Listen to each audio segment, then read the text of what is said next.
আসসালামু আলাইকুম, আশা করি আপনারা সবাই ভালো আছেন। আজকে আমি কিছু গল্প করব। এটা যারা আমার শিষ্য তারাও শুনবেন, যারা আমার চ্যানেল দেখেন তারাও শুনবেন। এখানে অনেক কিছু শিখতে পারবেন, জানতে পারবেন। তো আমি যে কথাটা বলবো প্রথমে, সে কথাটা হচ্ছে যে অনেক লোকই হচ্ছে আমার কাছে ফোন দিতেছেন। সবাই শুধু বলতেছেন যে আমি আপনার শিষ্য হব। তো আমি তাদের উদ্দেশ্য করে বলতে চাই, ভাই, আমি ইউটিউবে অনেকবার বলছি যে আমার শিষ্যের প্রয়োজন নাই বা দরকারও নাই। তো শিষ্য আমার প্রয়োজন নাই। হ্যাঁ, একজন গুরু হলে পারে তার শিষ্য থাকাটা আবশ্যক, কিন্তু ভাই আমার প্রয়োজন নাই। কারণ শিষ্য সবাই হইতেও পারে না, আর গুরুও সবাই হইতে পারে না। তো আমি যে কথাটা বলবো যে প্রথমে যারা আমার শিষ্য হবেন তাদেরকে বলে রাখলাম যে আমার শিষ্যর কোনো প্রয়োজন নাই। কেননা আমি দেখছি অনেক অনেক লোককে পরীক্ষা করেও দেখছি, এবং অনেকের মনের খবরও বুঝতে পারছি। অনেকে হচ্ছে আমাকে কি করে যে টাকা পয়সা পাঠায় দেয় আমার অ্যাকাউন্টে। হ্যাঁ, আমাকে কিছু না বলে হঠাৎ করেই টাকা পাঠায় দেয়, 1,000, 500, 2,000, 3,000, 4,000 এরকম টাকা পাঠায় দেয়। আসলে আমি বুঝি না তাদের কি টাকা বেশি হয়েছে নাকি। বলে যে ওস্তাদ, এটা আমি আপনাকে চা নাস্তা খাওয়ার জন্য করে দিলাম। আমি টাকা পাঠানোর পর বলে যে ওস্তাদ, আমি আপনার কাছে শিখবো, জানবো, বুঝবো। হ্যাঁ, আচ্ছা, ভালো কথা। যখন টাকা পাঠায় দেয় তখন তো আমি নাও করতে পারি না, কারণ উনি আমাকে না জেনেই টাকা পাঠায় দেয়। আবার অনেকে জেনে শুনেও পাঠাইছে, সমস্যা নাই, পাঠাইছে। পাঠানোর পরে এখন সবাই তো বলেছে শিষ্য হবে। যখন শিষ্য হওয়ার 1 মাস যাইতে না যাইতেই মনে করেন যে অনেকে অনেক কিছু চায়া পয়সা থাকে, যে হেটা দেন, হোটা দেন। আর যখন আমি দিতে পারি না তখন আমাকে উল্টাপাল্টা কথা বলে যে ওস্তাদ, আমি আপনাকে টাকা দিলাম, অথচ আপনি আমাকে শিখান না, সময় দেন না, হ্যান করেন, ত্যান করেন। তো আমি বলতে চাইতেছি যে আমারও কাজকর্ম আছে, আমার পিছনেও আমার ইউটিউব চ্যানেল যেহেতু চালাই, আমার কাছে অনেক লোকই অনেক রকমের কথা বলে বা ফোন দেয়। হ্যাঁ, আমিও ব্যস্তর ভিতরেই থাকি। এখন যারা নতুন নতুন শিষ্য হয় তারা তো মনে করেন যে তাদেরকে সময় না দিতে পারলেই ওস্তাদ খারাপ হয়ে যায়, ওস্তাদ হচ্ছে হ্যান হয়ে যায়, ত্যান হয়ে যায়, উল্টাপাল্টা কথাও বলে। আমি এজন্য করে ইউটিউবে বারবার বলি যে আমার শিষ্যের প্রয়োজন নাই। আসলে ভাই শুনেন, আমি ইউটিউব চালাই, আমার কাছে অনেক লোকই ফোন দেয়। অনেক লোক অনেক সমস্যা নিয়ে ফোন দেয়, অনেক লোক অনেক কিছু জানতে চায়, আমি তাদেরকে ফোনে বুঝাই। আমার এরকম করতে করতে আমার সারাদিনের ভিতরে সময় থাকে না। তাছাড়াও আমার সংসারে কাজ আছে। এখন আপনাদের পিছনে যদি শুধু সময়টা দিই, তাহলে আমার সংসারের কাজটা কি করবে? এই যাবত মনে করেন যে 5-6 বিঘা আলু করছি, এই আলুটা নিয়ে আমি পড়ে রয়েছি সারাদিন। আলু এই যে আজকে হচ্ছে সারাদিন হচ্ছে কাজ করলাম, এই বিকালটা হলে এখন আমি আপনাদের জন্য করে ভিডিওটা বানাইতেছি। কালকেও কাজ করছি, এক নাগারে যখন কাজ ধরে তো মনে করেন যে 4-5 দিন কাজ চলতেছে। সারাদিন কাজ করে বিকাল আপনাদের জন্য করে ভিডিওটা বানাইতেছি। এখন কালকেও কাজ আছে, আলু অর্ধেক তুলছে আর অর্ধেক আছেই। তো এখন মনে করেন যে অনেক লোকে সময় দিতে পারি না, এই জন্য করে বলে যে ওস্তাদ খারাপ, ওস্তাদ হ্যান ত্যান। তো আমি তাদের উদ্দেশ্যে বলতেছি, যদি আপনারাও যদি ওইরকম করে যদি গুরু ধরতে চান, তাহলে ভাই আগে গুরুকে চিনবেন, বুঝবেন, জানবেন। গুরুর মনে কষ্ট দিয়ে কেউ কোনোদিন আজ পর্যন্ত কেউ কোনোদিন হাসিল করতে পারে না, আর জীবনে কোনোদিন পারবে না। আর গুরুর অভিশাপ পৃথিবীর বুকে সব থেকে মারাত্মক অভিশাপ। যদি গুরু যদি কাউকে অভিশাপ দিয়ে ফেলে কোনো শিষ্যকে, ওই জিন্দেগি ভর শুধু ভুগবেই। যত বড় বড় তান্ত্রিক ধরুক, যত বড় বড়ই গুরু ধরুক, কোনো জায়গায় দেয় সে পাত্তা পাবে না, কোনো কিছু জানতেও পারবে না। এটা আপনারা মনে রাখবেন। গুরুর অভিশাপ সব থেকে মারাত্মক অভিশাপ। যারা গুরু তত্ত্ব জানে তারা অবশ্যই জানে যে গুরুটা কে। হিন্দু শাস্ত্রের ভিতরে স্পষ্টভাবে বলে দিছে, গুরু ব্রহ্মা, গুরু বিষ্ণু, গুরুদেব মহেশ্বর, গুরু সাক্ষাৎ পরম ব্রহ্ম তু শ্রী গুরুবের নম। স্বয়ং গুরুই হচ্ছে ব্রহ্মা, স্বয়ং গুরুই হচ্ছে বিষ্ণু, স্বয়ং গুরুই হচ্ছে মহাদেব, মহেশ্বর। ওই রকম গুরুর চরণে কোটি কোটি প্রণাম। হিসাব করে নেন, এগুলো হচ্ছে কথার ইঙ্গিত। যারা গুরুকে ওই লেভেলে যারা গুরুকে বুঝতে পারে তারা সবকিছুই পারে। এখন যাদেরকে সময় দিতে পারি নাই, যেমন আমাকে একজনে কমেন্টও করছে কিবা এই মুহূর্তে দিছে যে ভাই আমি আপনাকে টাকা দিলাম, আপনাকে গুরু দক্ষিণা দিলাম, হ্যাঁ আপনি আমাকে কিছু শিখাইতেছেন না, সময় দিতেছেন না, আপনার সাথে কথা বলতে পারতেছি না, হ্যান ত্যান। তো আমি তাকে বললাম যে আমি একটু সমস্যার ভিতরে আছি, আমি যখন ফ্রি হবো তখন আমি কথা বলবো। এই কথাটা বলছি, এখন 2 দিন হয়ে গেছে কথা বলি নাই দেখে এখন উনি আমাকে উল্টাপাল্টা কথা বললো যে আমি অনেক কষ্ট করে টাকা দিছি। আমি কি টাকা চাইছিলাম যে আপনি আমাকে টাকা দেন? আমি তো চাই নাই কোনোদিন। আর আমি ইউটিউবের ভিতরে বারবার বলছি যে আমার কাছে শিষ্য হলে পারে দক্ষিণা যারা যে যেমন দেয় আমি কারোর কাছে চাই নেই না। এখন আপনারা টাকা দিয়ে পরে আমাকে খোটাও দেন, এটা তো ভাই সহ্য করার মতন না। তো যাই হোক এই লেভেলটা গেল। এখন আরেকটা কথা বলি, সে কথাটা হচ্ছে যে আমার অনেক ভক্তবৃন্দরাই অনেকে ফোন দিয়ে বলে যে উস্তাদ ওয়াসকরিণী পাগলার সাধনা দেন, তারপরে আবার অনেকেই বলে যে শিবের সাধনা দেন, ব্রহ্মার সাধনা দেন। অনেক গুরু আছে এরা হরির সাধনা পাইতে তাদের শিষ্যদেরকে হরি সাধনা দিতেছে, শিব সাধনা দিতেছে, ওয়াসকরিণী পাগলা সাধনা দিতেছে। আমি এখন তাদের উদ্দেশ্যে বলতেছি যে ভাই শুনেন, এইসব বাটপাড়ের পাল্লায় পুরা জীবনে কোনোদিন কোনো কিছু হাসিল করতে পারবেন না। যে গুরু বলে যে আমার কাছে শিব আছে, আমার কাছে হরি আছে, আমার কাছে কৃষ্ণ আছে, আমার কাছে মা ফাতেমা আছে, আমার কাছে আলী আছে, আমার কাছে খাজা বাবা আছে, আমার কাছে ওয়াসকরিণী পাগলা আছে, ওই হালা একটা পুরো বাটপার। ইউটিউবে তো বকা ঝকা করা যায় না, আমি ডাইরেক্ট বলতেও পারতেছি না। কেননা ওই কবিরাজি হয়ে যদি ওর কাছে সবকিছুই থাকে, ওই কোন লেভেলের কবিরাজ? হ্যাঁ, সাধুরা পাহাড়ে যাইয়া গুহায় যাইয়া কত যুগের পর যুগ সাধনা করেও শিবকে ভুলাইতে পারে না, শিবকে দেখতে পারে না, হ্যাঁ সামনে প্রকট করতে পারে না, শিবকে করতে পারে না। শিব হোক বা কৃষ্ণ হোক বা হরি হোক, হ্যাঁ তাকে করতে পারে না। আর ওই কবিরাজ হয়ে ওর কাছে নাকি বলে শিব আছে, হ্যান আছে, তেন আছে, কত কচু মারা কথা শিষ্যদেরকে বুঝে জুয়ে দিতেছে। আর শিষ্যরাও কি পাগলের পাগল, ওর কথাগুলো বুঝে না। যে লোক বলে যে আমি আজকে একটা খোলাসা কথা শুনে নেন, যার কাছে আছে সে কোনোদিন বলবে না, আর যার কাছে নাই সেই বইলা বেড়াবে যে আমার কাছে হ্যান আছে, আমার কাছে তেন আছে, আমার কাছে অমুক আছে, আমার কাছে অমুক আছে। এটা সে বলে বেড়াবে। এটা হচ্ছে পৃথিবীর বর্তমানে একটা মনে করেন যে মিথ্যার উপরে চলা। যার নাই হ্যাঁ বলে যে আমার কাছে আছে, আর যার আছে সে বলে আমার কাছে নাই।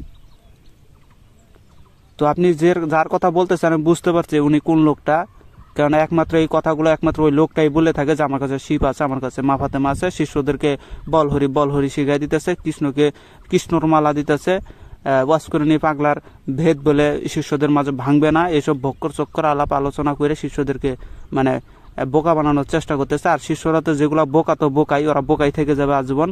আর যারা চালাক তারা ওই গুরুর কাছে জীবনে ভিড়বেও না। তারা বুঝে যাবে যে ওইটা গুরু না কি অন্য কিছু, গুরু না গরু, বুঝেন নাই?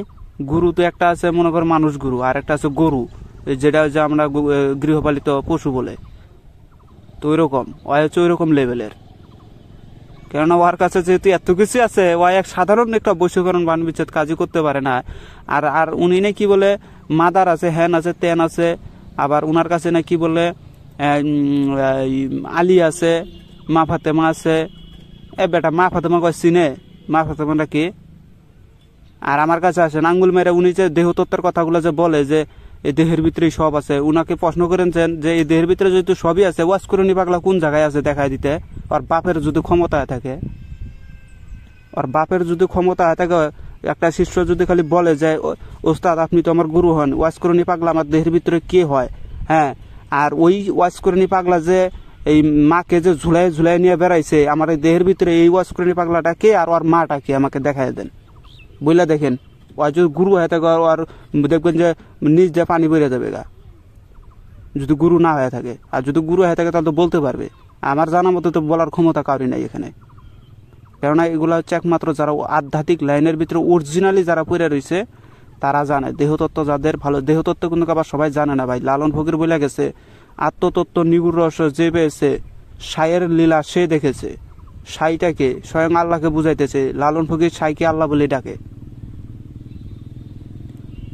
এই আত্মতত্ত্বটা সবার কাছে নাই, আর সবাই পারেও না এটা অর্জন করে নিতে। গুরু তো মানুষ হাজার হাজারের গুরু, মনে করেন গুরুর কাছে তো হাজার হাজার মুরিদ যায়, কিন্তু ওই একটা শিষ্যই সবকিছু পায়, বা কয়েকটা শিষ্য আছে যারা গুরুর কাছ থেকে এগুলো তত্ত্ব জানতে পারে। বাদ বাকি যেগুলো শিষ্য আছে ওগুলো সব শুধুমাত্র ওই গুরু নিয়েই ফিরে থাকে, কোনো ইবাদত নেই, কোনো বন্দিগি নেই, কোনো কিছুই নেই। গুরুর ইবাদত যে করতে পারে না সে তো গুরু ধরাটাই তার হচ্ছে মূর্খামির কাজ, আমি যেটা মনে করি। তো যাই হোক, এসব পাগল ছাগলের পাল্লায় আপনারা পড়েন না। আর যদি পড়তো এটা আপনাদের ব্যক্তিগত ব্যাপার, আমি বলি না। তো আপনারা এরকম করে এটা করবেন। এটা হচ্ছে আপনার জ্ঞানের উপরে ভাই, আপনারা যাচাই করলে পরে সবকিছু সামনে আসে।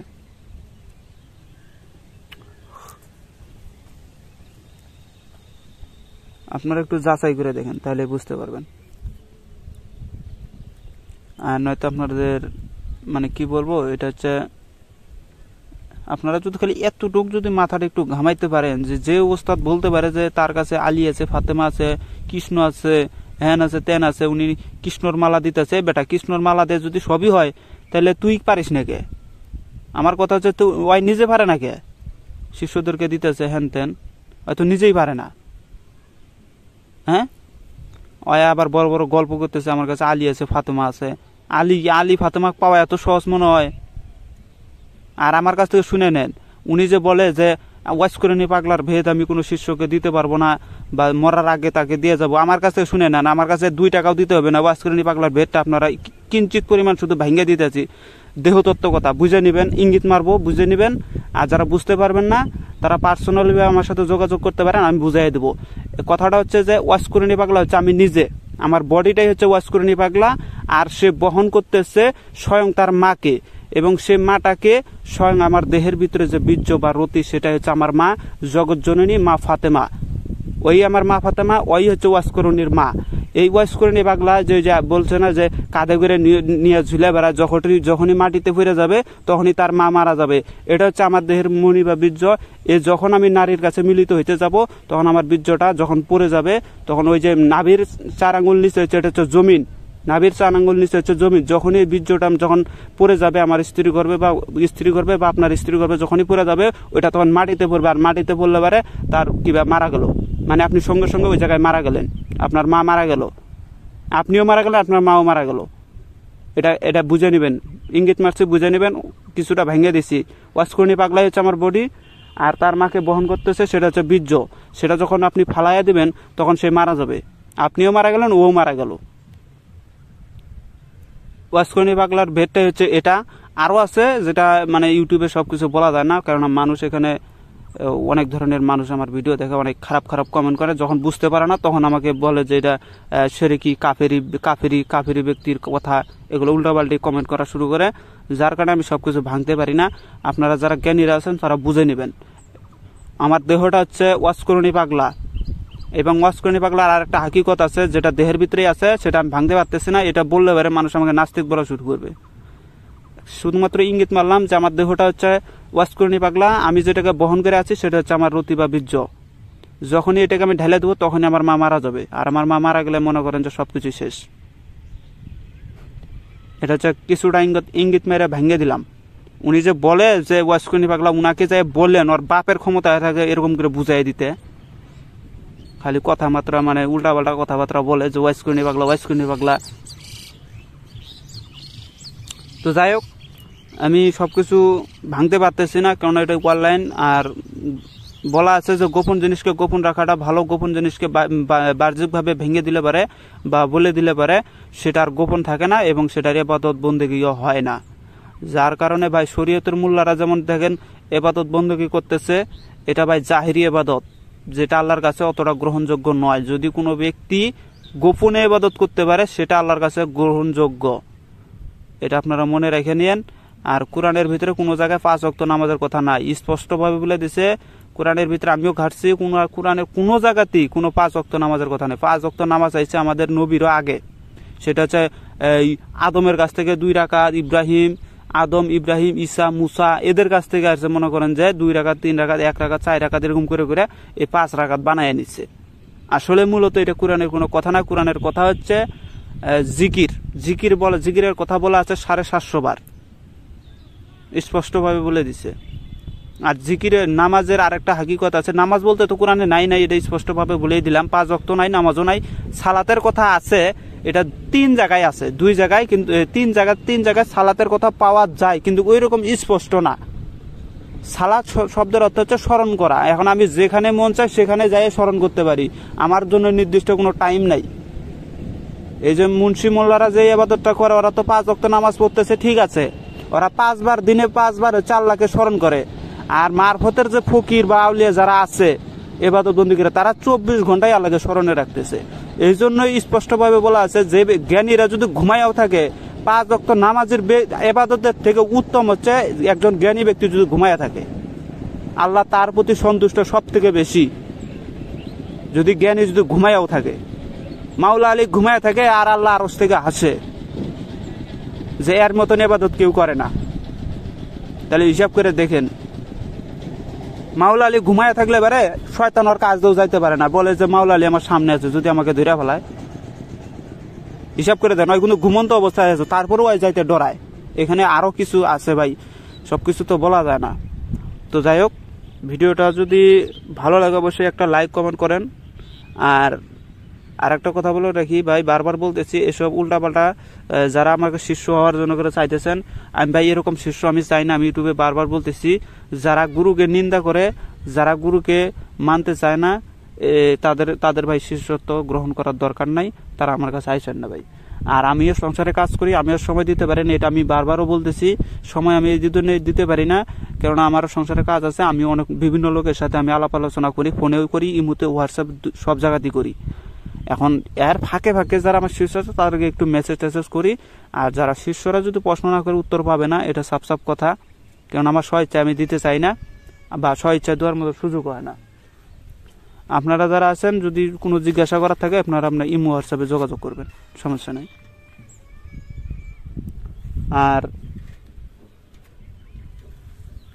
আর আমাকে হচ্ছে এই 2-3 জন আমাকে অবশ্য টাকা পাঠাইছে। একজন পাঠাইছে 500, আর একজন পাঠাইছে 300, আরেকজন পাঠাইছে কত জানিস, 700 মনে হয়, 700 পাঠাইছে। এরকম 500, 300, 700 এগুলো আমাকে শিষ্যরা পাঠাইছে আর কি। এটা হচ্ছে আমাকে রোজার নাস্তা খাওয়ার টাকা দিছে, ইফতারির টাকা দিছে। আসলে মূলত পক্ষে তো তারা জানে না যে আমি রোজা রাখি না ভাই। তারপরেও পাঠাইছে, ইনশাল্লাহ আমি খুশি হয়েছি। এটা আমার পরিবারের ভিতরে যারা রোজা থাকে তাদেরকে খাওয়াবো, সমস্যা নাই। কেননা দিছে তো এটাই তো বেশি, এটাতেই আমি সন্তুষ্ট। অনেক শিষ্যরা আছে শুধুমাত্র গুরুর কাছে ওই প্রথম 2-1 দিন যায় ওই মনে করেন যে আর কোনো গুরুরও খোঁজ খবর নাই, ওরও কোনো খোঁজ খবর নাই, শেষ, ওই হারাই গেছে।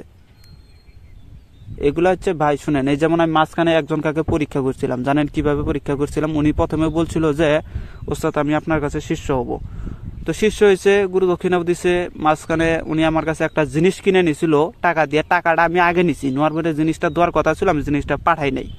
এভাবে পাঠাই নেই যাবত প্রায় 1 মাসের কাছাকাছি হয়েছে। তারপরেও এই 1 মাস যে হয়েছে, আমি শুধু দেখতেছি কি ওর মনটা কেন, আসলে শিষ্য হইতে পারবে কিনা, ওর মনটা পরীক্ষা করি। আসলে আমি দেখি না, ওনার মনটা অনেক ভালো ভাই।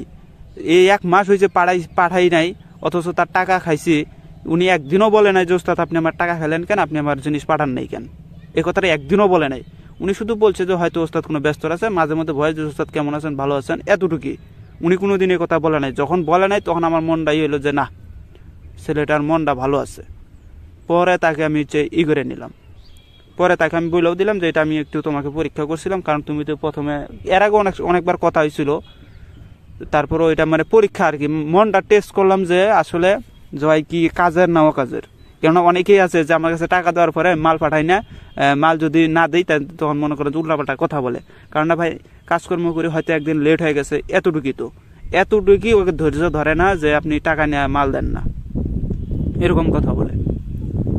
তা আসলে ভাই শিষ্য সবাই হইতেও পারে না। যদি গুরু একটু পরীক্ষা করে না, যেগুলো যে বারবার বলতেছে শিষ্য যদি খালি একটু পরীক্ষা মারি, দেখবেন যে একটা মনে করেন যে গুরুকে গালাগালিজ করে সব শেষ করে ফেলাবে।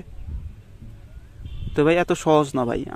আমি যে আমার গুরুর কাছে যে শিখছি ভাই, এত সহজে শিখি নাই ভাই। আমি অনেক পরীক্ষা দিচ্ছি। আমি বললাম না যে আমি শ্মশানে যায় রাত কাটাইছি, কবরে যায় লাশ তুলে নিয়েছি। কবরে লাশ তোলা যা তা ব্যাপার না ভাই। মানুষের মায়ের যদি খালি একবার দেখতে পারে না, হাড় হাড্ডি সব সমান করে ফেলাবে। এগুলা পরীক্ষা দিয়া তারপরে সে আমার ওস্তাদের মনোনীত হয়েছে। এভাবে তো টাকা গেছে, এটা ছোট কাল থেকেই আমি টাকা ফুরাইছি তার পিছনে। তো সবাই ভালো